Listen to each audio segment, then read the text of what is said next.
Nós estamos começando uma série de mensagens e o tema é oficina de restauração. O texto está lá em Jeremias capítulo 31, versículo 25, e ele diz: restaurarei o exausto. Diga para o seu irmão: você está em restauração. Diga para ele: me desculpe porque eu estou em obras. Você já viu aquele lugar que está passando por obras? Nós estamos literalmente em obras. E alguns irmãos dizem: pastor, cada vez que eu chego aqui eu vejo algo diferente, eu vejo alguma coisa em construção, alguma coisa em crescimento. E nós somos assim. Nós estamos passando por processos, nós estamos crescendo na presença do Senhor.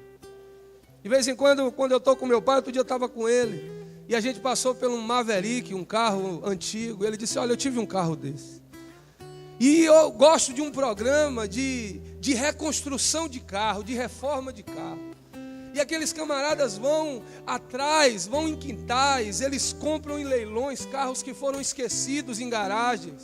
E eles pegam aquela sucata que aparentemente não valia nada, eles levam para a oficina, eles tiram todas as peças. Não é uma maquiagem.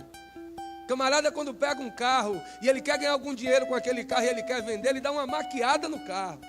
Se está meio arranhado, ele manda polir para dar uma disfarçada no arranhão.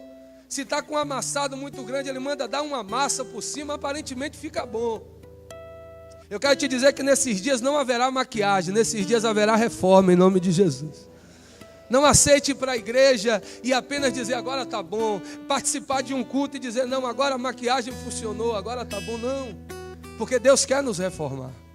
E depois de um período, aquele carro, ele passa a ter valor. Ele agora novamente ele é valioso. Eu assisti uma vez de que um filho, ele percorreu o interior dos Estados Unidos procurando o carro que o pai dele quis ter na sua infância. Ele achou aquele carro estava destruído. Ele levou para uma oficina. O pai dele já era um idoso. Quando ele chega lá no aniversário do pai, foi uma emoção muito grande, porque agora ele vê aquilo que era o desejo da sua juventude, restaurado e pronto para o seu uso. Às vezes nós vemos aquilo que desejamos em Deus, talvez como que se o tempo tivesse passado. Não, o meu tempo passou. Pedro, um dia, quando nega Jesus, ele foge, achando que a oportunidade dele havia se passado. Mas Jesus vai até aquela praia para dizer: Pedro, eu vim aqui porque eu quero fazer uma restauração na sua vida. Agora algumas mulheres podem dizer: pastor, esse negócio de carro aí é com meu marido, eu não sou muito fã.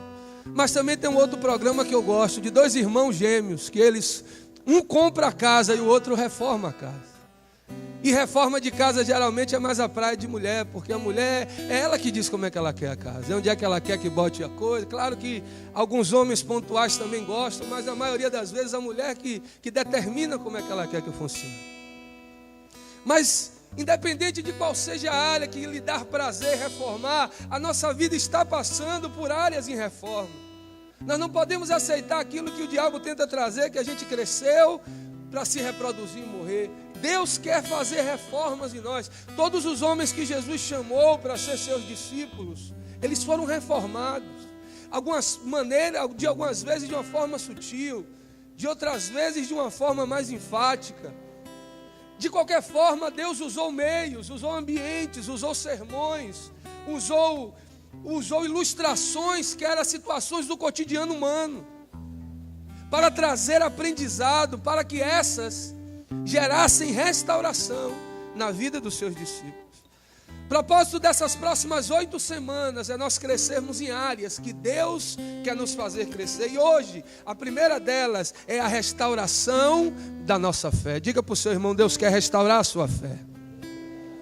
Romanos capítulo 1, versículo 17. A palavra do Senhor diz na carta aos Romanos: o meu justo viverá pela fé. Um dia, um padre católico, quando ele lia esse texto, algo se descortinou diante da sua mente. Porque diante da situação das indulgências, era necessário se comprar o céu. E quando Martinho Lutero ele lê esse texto, ele tem uma revelação de que a fé iria gerar uma vida na vida daquele que se apropriasse dela. A Bíblia diz que o que não provém de fé é pecado. A Bíblia diz que a fé é o firme fundamento das coisas que não se veem e a certeza das coisas que se esperam. Se eu sirvo a Deus, eu sirvo pela fé. Se eu espero em Deus, eu espero pela fé. Mas às vezes nós vamos ver aqui que às vezes nós nos tornamos religiosos. E existem duas características do religioso. Normalmente são orgulhosos. Ele coloca a fé dele na religião. Ele coloca a fé dele no sistema, no culto, na liturgia, na forma como ele foi acostumado quando ele era criança, ou no dia que ele teve um encontro com Deus. E a nossa fé não está em coisas, não está em paredes. O Senhor disse: eu não habitarei em templo feito por mãos de homens, porque hoje eu e você somos moradas do Espírito Santo. Esse é o ambiente onde foi gerado para nós estarmos. Daqui a algum tempo nós estaremos num outro lugar mais amplo, mas lá o Senhor estará derramando graça, porque nós somos um lugar de culto, onde o nome dele é glorificado. Normalmente os religiosos são amargurados. Eles estão sempre relembrando do passado. Ah, que saudade eu tenho quando eu era criança. Ah, que saudade eu tenho aquela época ali que era vigília. Eu já ouvi tanto isso. Naquela época, ali que era a presença de Deus. Mais do que nunca, infelizmente, muitas pessoas boas e sinceras, elas realmente amam a Deus, elas realmente são sinceras em buscar o Senhor, mas infelizmente elas não têm crescido porque estão depositando a sua fé no lugar errado. Às vezes elas estão depositando a sua fé em si mesmo. Provérbios capítulo 28, versículo 26. A palavra do Senhor diz: quem confia em si mesmo é insensato. Olhe para o seu irmão e diga para ele: não confie em mim, nem confie em você. Às vezes nós temos atribuído de graça, é exatamente o contrário da lei. Eu precisava seguir todas as leis para que eu pudesse ter acesso. Eu precisava cumprir todos os protocolos para que eu pudesse ter acesso. Na graça, Jesus já cumpriu todas as leis e protocolo para que agora eu tenha acesso. Não está em mim. Não é pelo muito se esforçar.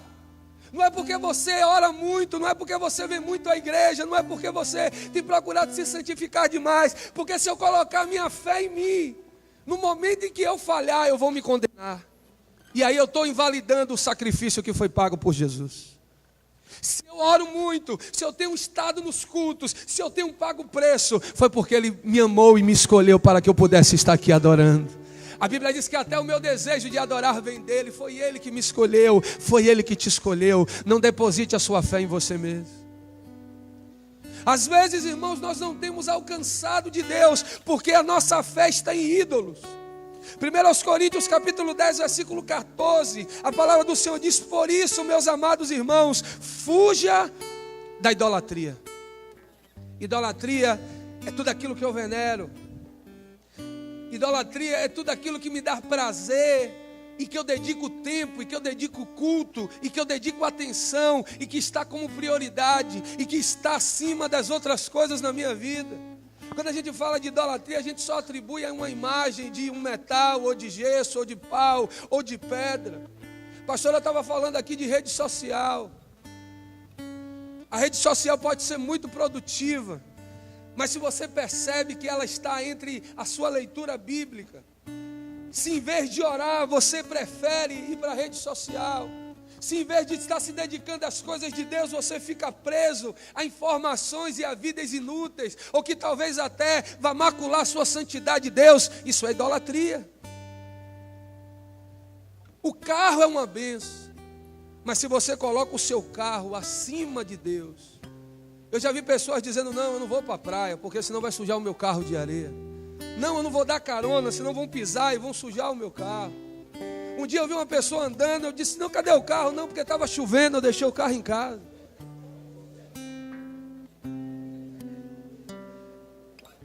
E ele não quer saber se o filho dele está tomando chuva, ele quer saber se o carro não vai se molhar ou vai sujar. Idolatria é tudo aquilo que eu tenho como precioso a tal ponto que eu deposito a minha fé naquilo ali. Eu deposito a minha fé no sistema, eu deposito a minha fé na pessoa, eu deposito a minha fé no processo. Não. Tem pessoas que são tão bem intencionadas, mas a fé dela está depositada no lugar errado. A gente vê um homem bomba, ele se enche de bomba, porque alguém ensinou para ele que se ele morrer em favor do islamismo, vai ter 70 virgens lá no céu, da boca da onça esperando ele, do lado de Alá. Ele tem tanta fé, ele tem extrema fé, que ele enche o corpo dele de bomba e ele invade em alta velocidade um prédio, um edifício, um carro, um metrô. Ele tem muita fé, mas está na pessoa errada. Mas eu quero te dizer, se você tiver uma pequena fé num grande Deus, isso vai fazer toda a diferença. Não adianta ter grande fé se não está depositada, se não está direcionada para a pessoa certa. Por que algumas pessoas, irmãos, precisam de reforma na fé? Porque tem fé em magias. Gálatas capítulo 5, versículo 20, a Bíblia diz: idolatria e feitiçaria. Aqueles que praticam essas coisas não herdarão o reino de Deus. Cuidado. Nós precisamos tomar cuidado com o que a Bíblia diz e com o que nós muitas das vezes dizemos. Precisamos tomar cuidado com a influência do mundo. Nós não sabemos o que é signo, os astros não nos influenciam. Quando o Senhor mandou que Abraão olhasse para as estrelas, foi com uma conotação, não com a que as pessoas usam hoje.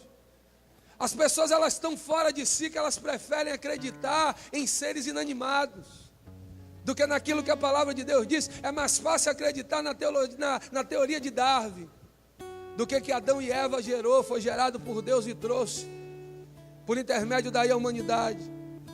As pessoas têm acreditado e muitas das vezes isso tem se mistificado dentro das igrejas, onde as pessoas têm trocado a fé dela e têm colocado em ambientes, em coisas, em rituais. Não, são bem intencionadas, elas desejam, mas estão com a fé no lugar errado. Por quê? Porque às vezes colocam a fé na religião, no sistema ou no dogma. Tiago capítulo 1, versículo 26 diz: sua religião não tem valor algum. A palavra religião, ela vem do original, do latim, que significa religar. A proposta da religião foi trazer de volta o homem para Deus. Mas muitas das vezes as pessoas têm colocado a fé no sistema e não no meio, e não no propósito pelo qual eu me torno um religioso. Tiago diz: a sua religião não tem valor algum. A religião de Deus, o nosso Pai, aceita como pura e imaculada é essa. Cuida dos órfãos e das viúvas em suas dificuldades, e não se deixa corromper pelo mundo. Ele pega o contexto de um texto onde as pessoas estavam só preocupadas com o ritual e haviam se esquecido das pessoas. Eu estava conversando ontem com os irmãos, dizendo: olha, jamais a gente pode deixar de valorizar a igreja de carne em detrimento da igreja de pedra. Nós somos aqueles que levam a presença de Deus, e a nossa fé precisa estar naquilo que alegra o coração do Senhor. Porque estão bem intencionadas, mas não conseguem alcançar o coração de Deus, porque a fé está no mundo. 1 João 5,19, a Bíblia diz: sabemos que somos de Deus e que o mundo todo está sob o poder do maligno. 5,4, o que é nascido de Deus vence o mundo, e essa é a vitória que vence o mundo, a nossa fé. Aleluia. As pessoas estão em processo de destruição porque estão colocando a fé no mundo. Não, agora eu vou, agora vai dar certo, agora o empreendimento vai, agora o estudo vai dar certo, agora o concurso vai romper. A nossa fé não está naquele que nos direciona, está no sistema do mundo. Eu não estou querendo dizer que Deus não vai lhe tornar bem sucedido. Ele vai te tornar bem sucedido se a sua fé não estiver na sua expertise, mas estiver naquele que te deu a expertise para que você possa ser bem sucedido. Ele vai te levar a lugares altos para que ali o nome dele seja glorificado por intermédio da sua vida. Por isso a nossa fé não pode estar no mundo. A nossa fé é restaurada da forma correta quando eu começo a parar para rever alguns valores em mim. Alguns momentos nós vamos precisar parar. Outro dia eu parei com os líderes de célula. Vamos conversar. Eu sempre tenho conversado com os supervisores. Todo organismo vivo, toda família. Essa semana eu fiz uma reunião com a minha família. Vamos conversar sobre o nosso lar, sobre a nossa casa, sobre atitudes, sobre sonhos. Todo organismo vivo precisa parar para reformas. Todo ambiente precisa passar por processos. E de tempo em tempo a gente tem que parar. Para onde é que eu estou indo? Essas atitudes que eu tenho tomado, para onde vão me levar? Onde eu estou depositando a minha fé? Eu tenho crido naquilo que a palavra de Deus diz? Qual a expressão de culto que eu tenho trazido ao Senhor? Eu sempre que sento com os meus filhos, ou com qualquer criança, ou adolescente da igreja, eu tenho ensinado a eles: olha filhos, esse é o caminho que alegra o coração do Senhor, siga por aqui, que vocês vão conquistar o coração de Deus. Como é que nós podemos começar um processo de restauração da nossa fé? Em primeiro lugar, quando eu decido ter uma fé sólida no Senhor. Diga comigo: eu decido ter uma fé sólida no Senhor. Romanos capítulo 14, versículo 2. A palavra do Senhor diz: quem crer que pode comer de tudo, já um crer que pode comer de tudo. Ou já outro, cuja fé é fraca, come apenas alimentos vegetais. Aquele que come de tudo não deve desprezar o que não come. Aquele que não come de tudo não deve condenar o que come, pois Deus o aceitou. Às vezes nós entramos em discussões humanas. Porque eu entendo que a forma é essa. Se você entende assim, então cultue assim. Se o outro entende que a forma não é como a sua, e é de outra forma, e ele entende assim, então o deixe.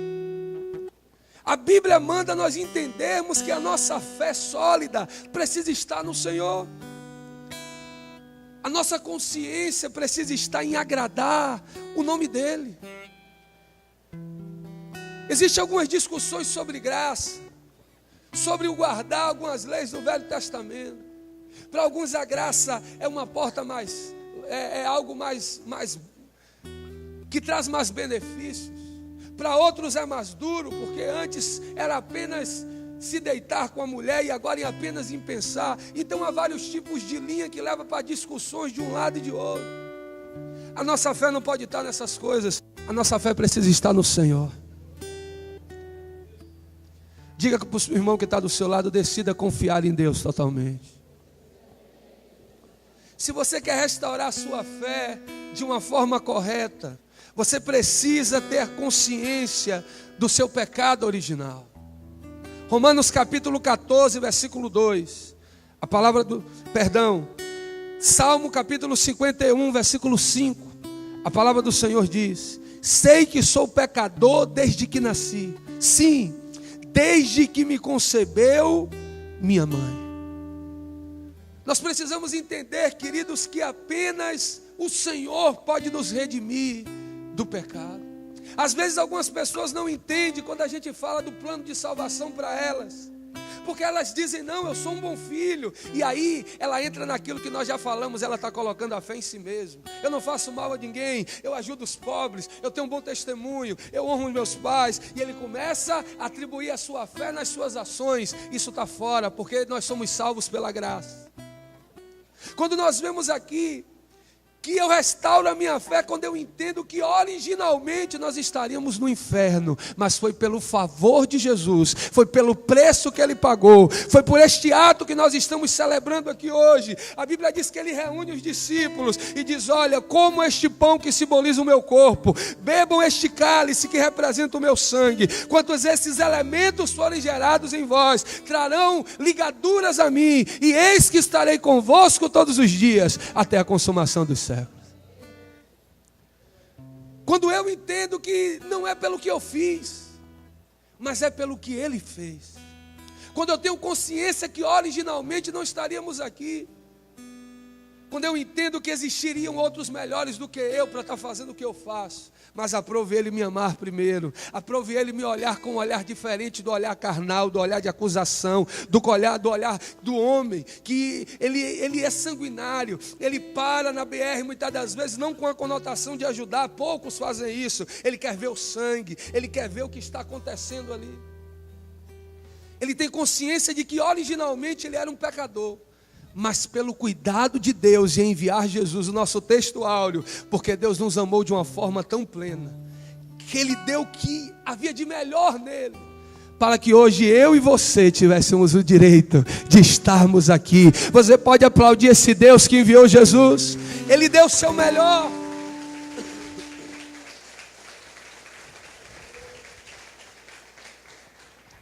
Por isso que Paulo, olhando para Jesus, disse: eu preciso dar o meu melhor.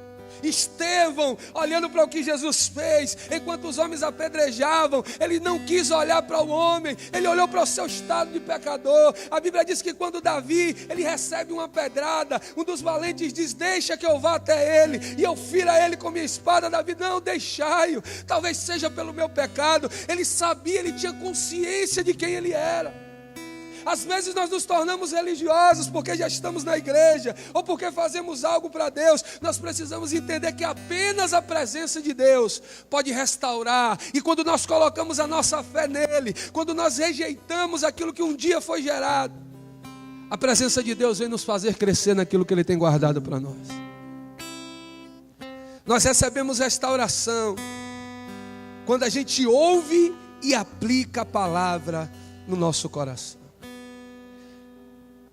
É poderoso, irmãos, quando eu medito na palavra. Quando eu amo a palavra, a Bíblia diz: eu amo a tua lei. Eu amo meditar na sua palavra. Eu sou bem-aventurado quando eu não me sento com os ímpios, quando eu não ando nas rodas de escárnio, mas eu medito de dia e de noite na sua palavra. Algumas pessoas podem ter você como chato, como religioso, mas quando você está citando a palavra, você está gerando fé, e você está aplicando vida para que você possa alcançar aquilo que traz alegria ao coração de Deus. A palavra do Senhor diz lá, quando Ele aplica a palavra, a fé vem por se ouvir a mensagem, e a mensagem é ouvida mediante a palavra de Cristo. Como é que nós aumentamos a fé? Quando a gente estuda a Bíblia, quando nós cultuamos, quando nós estamos na célula, quando a gente participa do discipulado, quando a gente está em ambientes de evangelismo, nós estamos crescendo na nossa restauração, porque estamos em ambientes onde a palavra de Deus está sendo gerada. Olha para o irmão que está do seu lado e diga para ele: Deus está restaurando a sua fé nesse momento. É por isso, irmãos, que o inimigo ele tem lutado de todas as maneiras para que a gente não se exponha à palavra. A gente prefere passar horas na frente de informação inútil na internet. E quando vem um momento de cultuar de alguma maneira, a gente começa com aquela batalha interna dentro de nós, porque a carne não aceita que a gente coloque a nossa fé em um lugar onde vai gerar restauração. Você recebe restauração quando você toma posse da autoridade conferida pela fé. Lucas capítulo 10, versículo 19. A palavra do Senhor diz: eu lhes dei autoridade sobre todo o poder do inimigo, nada lhes fará dano algum. Aleluia. Você recebe restauração de Deus quando você aplica a fé na autoridade que já lhe foi aplicada. Às vezes algumas pessoas ligam dizendo: pastor, eu preciso da sua ajuda. Fulano foi possesso. Não, você tem autoridade. Você tem autoridade. Eu lembro de uma época quando nós ainda fazíamos os encontros juntos. O pastor Sérgio ia dormir em casa e eu ficava lá no acampamento como nós ficamos. E a gente tinha tido uma semana tão aguerrida, de tantas atividades com encontro. De sexta para sábado, que é o dia mais pesado. E eu estou ali de madrugada, quando chega, fui dormir perto de 1h da manhã. Quando chega 2h30, eu estou escutando umas vozes. E eu ouvi alguém dizendo: pastor Anderson, chama o pastor Anderson. E a pastora me cutucou e disse: fica quieto aí para ver se eles vão achar que a gente está dormindo. E começaram a bater na porta. Eu disse: Jesus. E eu estou vendo um rebuliço. Diga para o seu irmão: você tem autoridade. Como é que nós somos restaurados? Quando eu tomo posse pela fé da autoridade que Jesus delegou e me deu. Ele disse: olha, foi me dada autoridade, agora eu delego a autoridade para vocês. Quando a gente está numa via pública e você está passando por ali e tem lá o camarada sinalizado, ele está com um uniforme policial e ele apita, ele manda você parar, você para ou não? Você para ou não, igreja? Por que nós paramos? Porque algum poder, seja ele qual for a esfera, federal, do governo, municipal, deu autoridade a ele para que ele pudesse exercer algo. Jesus te deu autoridade para que você pudesse exercer algo. E quando eu tomo posse da autoridade pela fé que Jesus me deu, eu agora sou restaurado. Eu agora posso exercer. Ele usa as autoridades sobre mim, ele usa. As autoridades que ele deu sobre você tem a mesma autoridade que você tem. A diferença é o nível de hierarquia que ela está. A autoridade de Deus na sua vida para repreender espíritos malignos, para entrar na sua casa e declarar: eu quero declarar que hoje Deus vai mudar a história da minha família, para entrar naquele lugar e dizer: eu rejeito a escassez, porque a autoridade do nome de Jesus, e muitas das vezes nós não recebemos porque não usamos a autoridade que temos. Eu vi uma vez uma foto de um cavalo preso em uma cadeira plástica como essa. E o dizer embaixo dizendo: se ele soubesse a força que ele tinha, ele não se submetia a isso. E uma outra de um grande leão, de um grande elefante, amarrado num pequeno ponto de prego. E a história diz que quando ele era bebê, ele já era amarrado ali, e ele aplicou tanta força, e ele viu que não resolveu, só que ele se esqueceu que ele tinha crescido.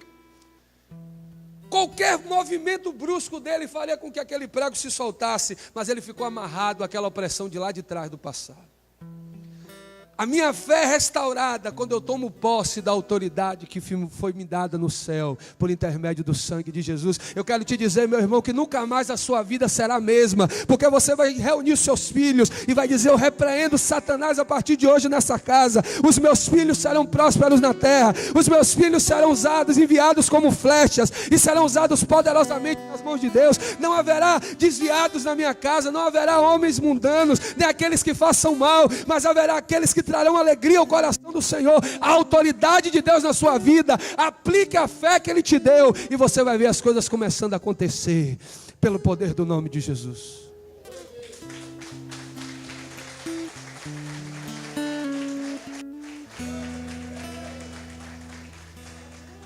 A nossa fé é restaurada quando a gente abandona o espírito escravizante do medo.